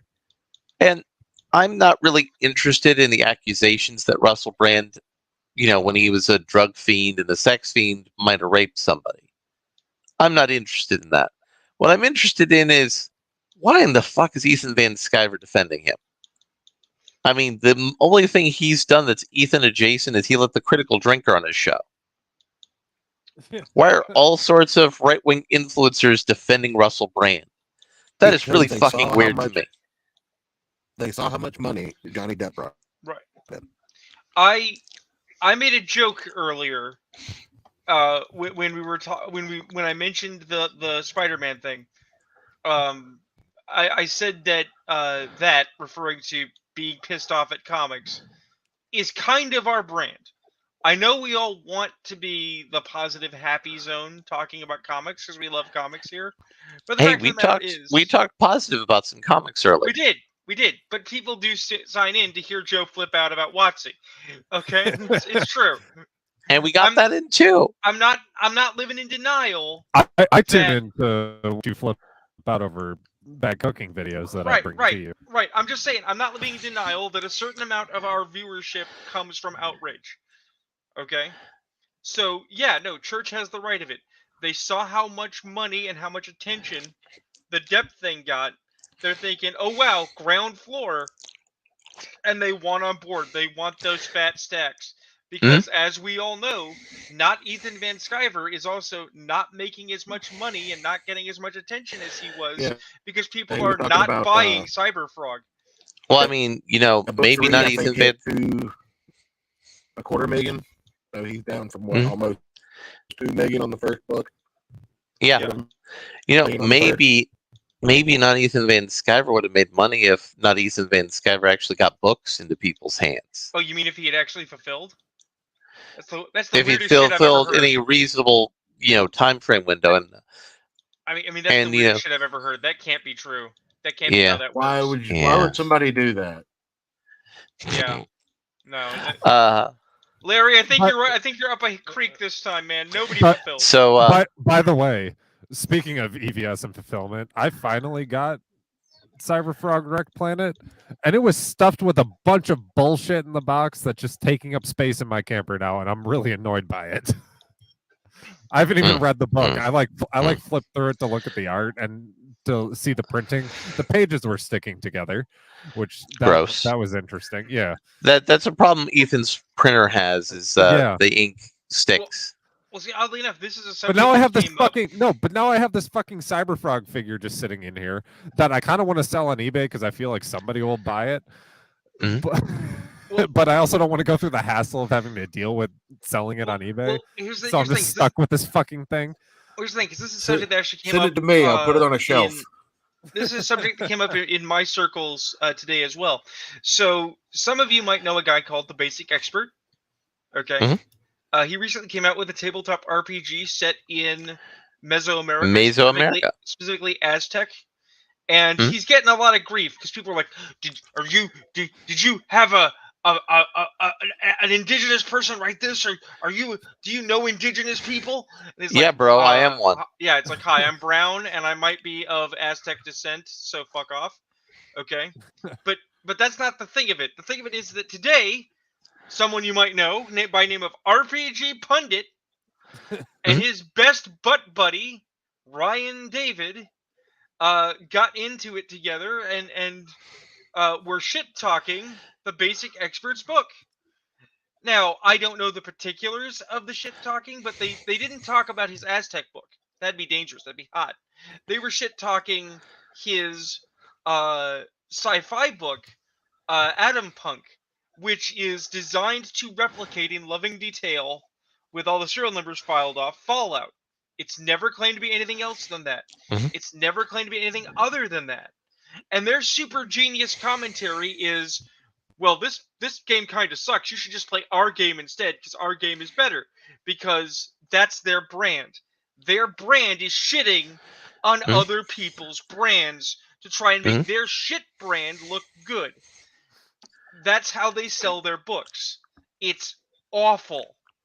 We here breaking Church of Failure comic books coming in the next couple of months. Oh, it's the best comic ever. But here's the thing. we actually We're going to use the love same comics. printer as EVS. But here's the thing: we actually do love comics, even if we're cranky about it. Okay, and when we do a review, it's an honest review. We weren't bribed. We weren't given money. It's not just we speak good about our friends. If your book is shit, your book is shit, and we'll tell you to your face. We might be nicer about it, but we're still going to tell you what its negative qualities or its positive qualities are. No, guys. I'll get guys. around to reading Wreck Planet at some point. And Right. I'll do an honest review on it, but you know. That's what I'm getting at. It's like we're actually going to review Cyberfrog. We're not just shitting on it because we want to shit on EVS. That's not the point. No, I'm just shitting on all the bullshit that I got sent. But now, Now, guys, I don't think this is the kind of anger though our audience turns in here to watch. So if you could click on that link I just posted in the doobly-doo. Oh, you motherfucker! What have you done? Oh, I wanted to annoy you guys with something else to close the show out, but sure, I'll. Well, no. We got time for this. We got time for two things to make Rune angry. No. I'm gonna have a heart attack on this show one day. Yes. You're gonna be so angry. I'm just gonna fucking die. Larry. There's gonna be 40 minutes of dead air in my corpse. No. Larry, if I play this, you will be sexually assaulting my brain. And I'm gonna have to bring up allegations and no, because your brain can defend itself by having things that are better. I'm not playing the audio. You don't have to. Not doing it. So I don't understand why Megan Thee Stallion is a thing. I don't She's not understand why particularly Big Mouth is a thing. I'm still not convinced that Megan Thee Stallion isn't just Cardi B. Like, aren't they the same person? Like, I swear they were the same person for the longest. Well, no, because Cardi B. It was made by AI. It's a robot. This is so dumb. So that has the correct sound of Rune's pain in his soul trying to escape his body. now let's see if what Ayrton has is even more painful than this. Oh, it is. So I don't know if you guys remember Stuffy Bunny, but she has some new videos out. And I thought we should catch up on them. Which one would you guys like to watch? Eating too much KFC in my car, eating 10 Taco Bell burritos in public, eating 100 eating 10 Taco Bell burritos in public. Yeah.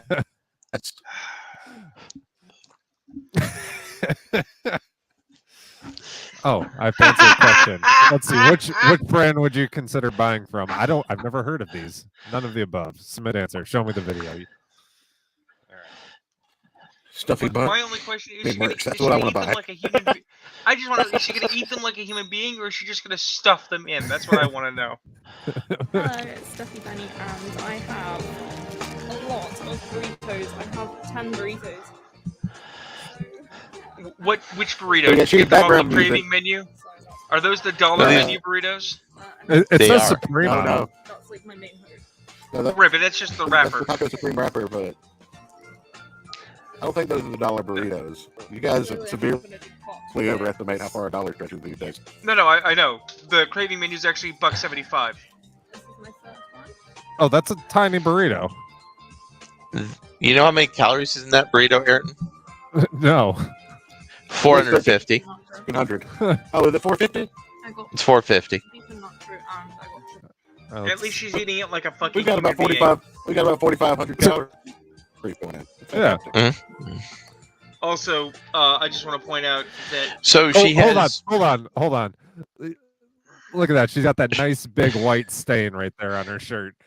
I like how we're just basically. I think that might actually be. I think that might actually be a hole in the shirt. I think there's some fabric damage. I like how we're all just like subtly just enabling Ayrton's feeder fetish is developing. Also, we're good friends, guys. Church, you're the fashion expert. You work with clothing. Is that a hole or is that a stain? It depends. I like the fact that she's wearing a Superman shirt, so this video is on brand for the channel. Yeah, it is. Yeah. Jesus Christ! And you can wrong with you? People? And you can blame Einbrecht for this because he's the one that showed me this chick. Yeah, but see, what's going to happen is one day you're just going to be like out with a girl, and you're going to be like, "No, baby, order something besides the salad." Well, yeah, salads are gay. I'm not going out with a chick who's just ordering a salad. Bitch better be ordering. By the way, you can get dessert too, bitch. By the way, that's 12-ounce steak. By the way, that's a large Baja Blast, possibly an extra large. That's not a Baja so that's Blast, about that's two. a freezy. That's a freezer. That's like a wait. Oh my Crazy. God! Someone bought it for her. Yes. Yeah, that's what she I has was going back Patreon. to see. She's got Patreon. So that's Yeah, they another pay for her to do 200 this. calories. That's another 200 calories there in the beverage. The food was funded by Eon 4.127. You're a dumbass. So Can I point out this food's gonna come out in the same shape it goes in because it's gonna be that dense. Yeah. Yeah. So here's the thing. She's there you go, eating Rune. in this single meal. She's eating 2 to 3 days worth of calories. That's like almost a week's worth. Which of burrito are we deciding this is? Because I'm thinking that's a 5-layer burrito. No, it's not. No, that's the cheap one. Rune was right. No, it's the cheap one. It's the cheap one. It's actually the cheapest. It's not the bean burrito. It's more than a bean burrito. No. Here's the thing. Because I am a loser and I eat a fair amount of Taco Bell. You're a Taco Bell connoisseur. Yeah, I actually could be said to be that. The 5-layer is about the same size as the Supreme, but has different stuff in it. Okay. The regular burrito is bean and cheese with rice, and it's not as big, but it is more full. It also has like the hot red flakes. Yeah. She showed the inside of her burrito. It's just beans and cheese. That means it is the cheapest burrito. If she's showing the inside of her burrito, I don't think we can play that on YouTube. So just to give you an idea, that means it has the red crunchy thing that it's the burrito supreme, but that puts it between 350 and 390 calories. I mean, she might have said no. She might have said no rice to reduce the price. It could also be the cheesy bean and rice burrito, in which case it's 420 calories. Well, remember, she's in the UK. So it's 360. So it's 360 to 420 calories. It could also be the beefy crunch burrito. That's not crunch. That's soft. Yeah, it's soft. Okay. There you go, Rune. No, what I find disgusting about this, besides it is a hole in her shirt. Nice. Besides the amount of food being eaten, is that she is in public and keeps leaning up to show her stomach to the camera, which anyone who's going by won't know what she's doing. They'll know what she's doing. I'm just saying that is some kind of like voyeuristic, sick, like. She's doing it after each burrito. Yeah. It's incredibly obvious. There we go. Man, she just caressed her fupa like Lauren Boebert getting her tits caressed at a theater. Taco Bell. People take families in there. On the other side of this camera, there's a full 3-person like English family and their little dog, and they're just watching her, going, "What the fuck is this?" You know, I think drag story time is more family friendly than this shit. Hold up. I just wonder how disappointed her father is. Hold up. She doesn't talk to her father. Hold up. I got a good one. Eating 8,000 calories of chocolate is her most recent video. All right. Oh, okay. See, now I got Rune into it too. Or Rune, Larry. And Larry. Yeah. I'll get Rune into it. Just no, you are not. Here's the thing. We're a place where you and I differ. Okay. Go back. What did that just say? No, I want to see. I want to see what that intro screen said. Right. So while you're looking at this is gonna sound stupid and weird, but bear with me for a minute, okay? My mom was a big girl. Right? Jesus Christ. I have been surrounded by big women most of my life. I am not anti big beautiful woman. Okay. She's purposefully eating too much. Yeah, I am also for not money. against like thin women or svelte or athletic. I love me an Amazon. I want a woman who can pick me up and carry me away. Well, that's because you're a cripple. No, it's Let me because I ask like. this. It's because I'm a Viking and I like Here's a- Valkyries. Here's a This is question. repulsive. I wouldn't hold touch on. this woman with a 10-foot pole. I wouldn't But touch this not- woman with your 10-foot pole. Hold up. We know for a fact Ayrton doesn't have a 10-foot pole. Yeah, come on. Oh, I'm now. sure he has one in his car. I don't have a car. You have a All right, mobile let's home. take a step back. Let's remove any sexual context from it, right? Let's just objectively look at it as the content creator. And they're posting eating videos where they're eating a lot of something. Where they're eating multiple hold days, if not weeks, worth of calories in a single setting. How is this any different from watching like a competitive eater? Yeah. In that regard. Because obviously a lot of these competitive eaters do things to keep themselves in shape. They don't eat probably for 2 days after they do. So these number videos. one. Well, hold on. So number one. I'm still laying it all out. So there's in my mind at least, I think there's an idea that these competitive eaters are most of the time are taking better care of themselves. Most of them exercise. It's something that they've trained to do, kind of thing. Whereas you have somebody like Amberlynn Reed or what's that gay one, the gay kid? Nick Avocado. Nick Avocado, and then now this girl. Like, these people look like they're killing themselves, but the content itself, what they're doing, how is it any different, really? Okay, so number one, you mentioned the keeping themselves in shape, but number two, she is doing this in a sexual way. This is for people with food fetish. This is borderline porn. There is another component you touched on. I want to bring up, because I'm not a fan of competitive eating. I find it also repellent, but I can respect it as like a sport. As you say, they train for it, they prepare for it. It's to get that ribbon or trophy or whatever the fuck they're doing, or it's for charity. Right, whatever they're doing, however they're doing it, it serves a purpose. This is the he's doing it for t-shirts. Right. This is the equivalent of being a cow. Dude, okay. She's gonna eat more chocolate in this video than I think I've eaten all year. She eats for the sake of eating, and we pay her to eat more. That's disgusting. And the way she's displaying herself while eating, it is clear that this is for people's sexual gratification. Right. No, I get that. Let's hear the sound of this. But that's what I was getting at with like, I've been surrounded by big women all my life. It's like, I can appreciate that a big woman could be beautiful. Okay? On an aesthetic level. Look at the Venus of Wollendorf sometimes. She hippie. She got some thick. You know? Now, the reason I asked that question though is because I enjoy a lot of the competitive eating stuff. This makes me cringe. Right. And I'm trying to figure out how. But you can't look away. It's weird. Well, no. Well, I mean, I wouldn't look in the first place. I'm looking because you're making me. And it's to entertain the audience. Which is, might I say, bordering on like cripple abuse. You're That's making okay. a little cripple boy watch disgusting things. How dare you? But she has a now hold up. If you could pause there for a moment. Note, you see how she's putting in her hands there. So she's not only trying to play off the food fetish people, she's also playing on the poo fetish people. So this is a direct shout out to Ethan Oliver Ralph. Yeah. She got the two in the Is pink this the one next and the Hog pink Bride?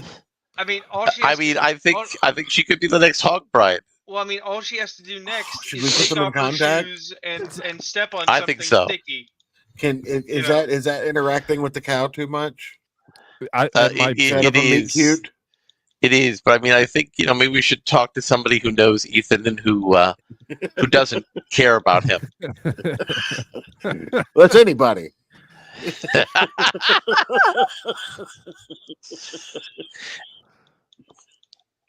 And also, you notice the little chocolatey stain around her mouth as she's doing this. like I said, the only thing she hasn't done yet is take off her shoes and step on something sticky or sit on something unspeakable. Yeah, the reason I knew that this is the reason I know this is sex fetish stuff is she also did egg eating. That's another. She's got a video where she eats eggs. Yeah, that's the one I played last week or the week before, whatever it was. You know, she's eating burritos that are phallic. Getting the chocolate. God, British people are weird.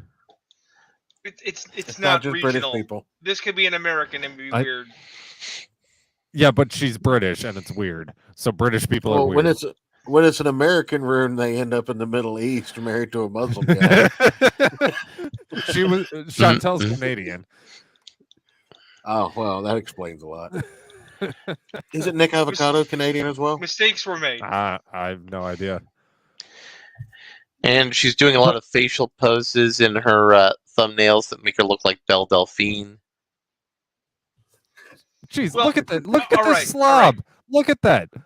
I am gonna cut her a single sliver of slack. Okay, she's not an ugly woman in the face, and I would not blame her if she's choosing to be an internet celebrity. I would not blame her to emulate Belle Delphine's facial expressions for the clicks. People, especially considering she's selling her body pornographically. That's the business. We have to recognize, even if we think that her model is disgusting. Do you think there's a flip side to this where you could acceptable? Do you think there's a flip side to this where you could be at like constant war with other pay pigs to like get this person healthy?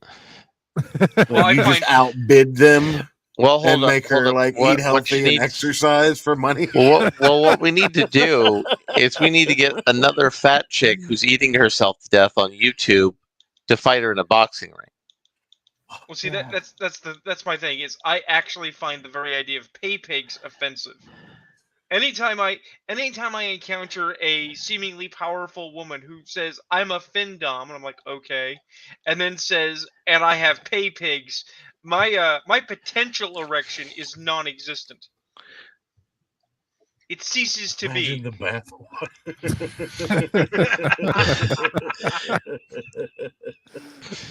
But no, holy shit, we have a ton of comments. I didn't even notice. Yeah. Let's highlight some of our comments here. But wouldn't that be the ultimate like anti-troll, where you had somebody that was like outbidding to try and get you back in help, and you're just fucking miserable. You're like, I don't want to run on the treadmill today, but you paid $1,000 for it, so here we go. So I'll eat a cheeseburger instead of this kale salad, but yeah.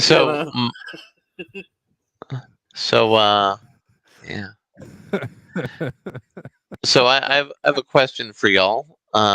What do you think about my new addition to the show with having a VTuber avatar? It's nice. I like that. I mean, I should solo you. Hold on a sec. I mean, what I'm vaguely amused by is, one, I can't tell if you are male or female.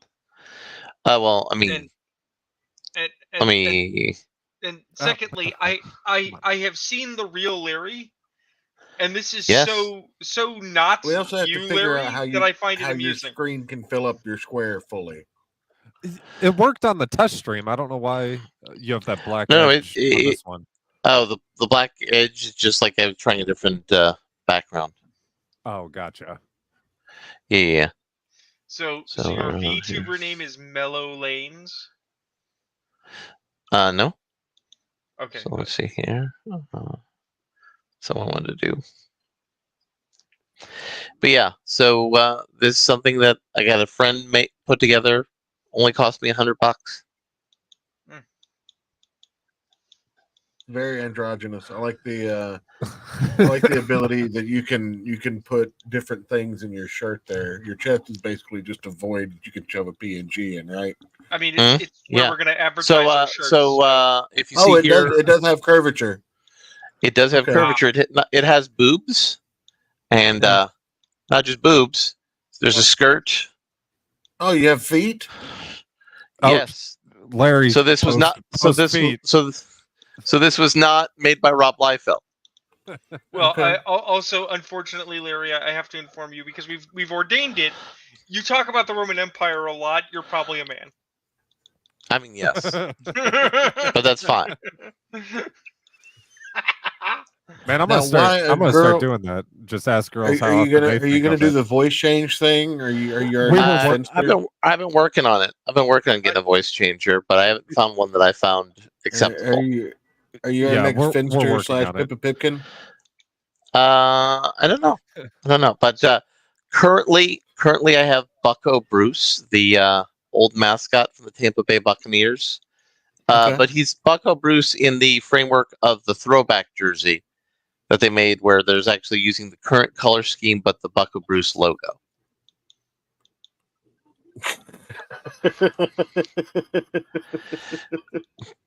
But my current plan is I'm definitely going to get the It's Relapse Time and I Love Debbie shirts as options included in.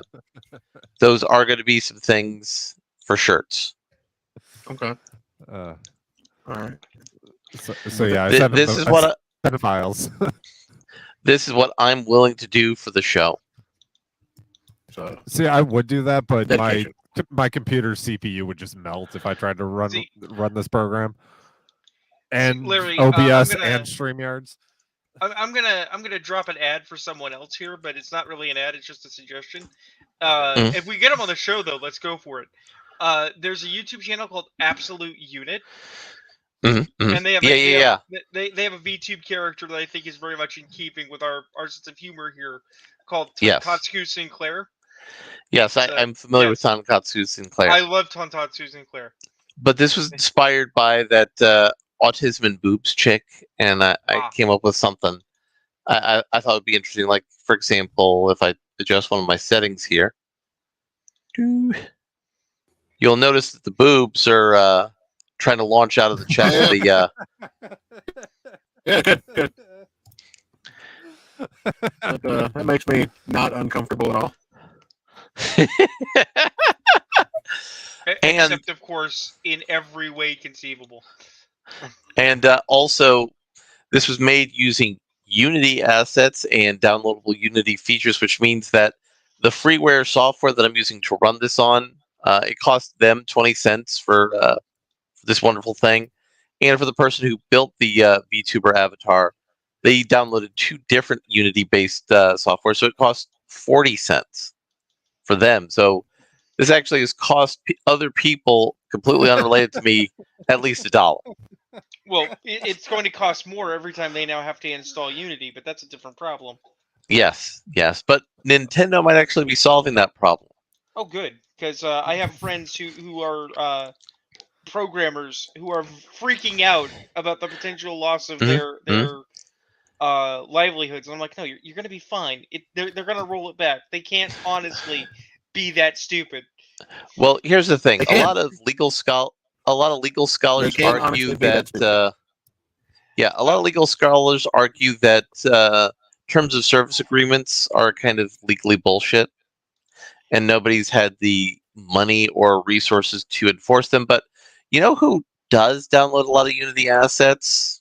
Nintendo. Because Nintendo has a lot of Unity assets built into the Pokemon games. Yep. So you know who has a lot of money for bullshit lawsuits? It's Nintendo.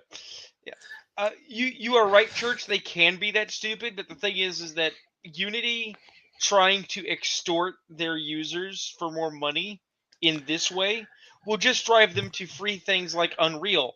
It will actually kill their own business. Yes. By the way, speaking of Unreal, is Squirrel with a Gun out yet? I don't know that property, so I don't know. It's a game where you play as a squirrel with a gun. You know, I caught that might be the suggestion, but I just don't know. It's awesome. We talked about it before, I swear. We might have. Also, it is the time. If Church has a Church minute. Well, actually, we didn't get to it in the show proper. But I wanted to ask you and Larry each what you would do with your new ownership of Fable. I didn't like Fables, so I wouldn't really write anything using their setting. I view it as an extra derivative. I may or may not be currently involved in working on a video game, and it may or may not already be a noir urban fantasy. So owning a portion of Fables just gives me a wider range of tools to bring to my boss and go, why don't we do this? Yeah. Why don't we get some free publicity? Yeah. And if we were to, from a marketing angle, if we could actually assert that our property is in the Fables universe and for free, that's not just free advertising, that's brand recognition. That gets your game up from indie potential to darling. But nobody would do that. That'd be underhanded. That would be very underhanded. But I mean, if you have to put a gun to my head and say, Larry, you're gonna write a story in the Fables universe? I mean, that's what I'm doing. I mean, I would take the Native American legend of Nenzaburo and combine Nenzaburo with the rabbits from various Fables and combine the wolf. You know, that is actually really ironic. At a business meeting, Jim. at a meeting for the business, I had to provide an example. We kind of did some play testing on paper, and I used the Iroquois myth of Grandfather Winter. Yes. Yeah, so it's just let's go right for that deep indigenous lore that everyone's ignoring. Mm-hmm. And also, Nenzaburo saved the world with the help of a muskrat. Sweet. Yeah. But anyway, everybody, the good night, everybody is clearly running at the bottom. It is. And we have Jim Jesus just saying, "Oh." Yeah, Jim says, "Oh." So, good night, it's one of the. Good night. It's one of his things. Good night, everybody.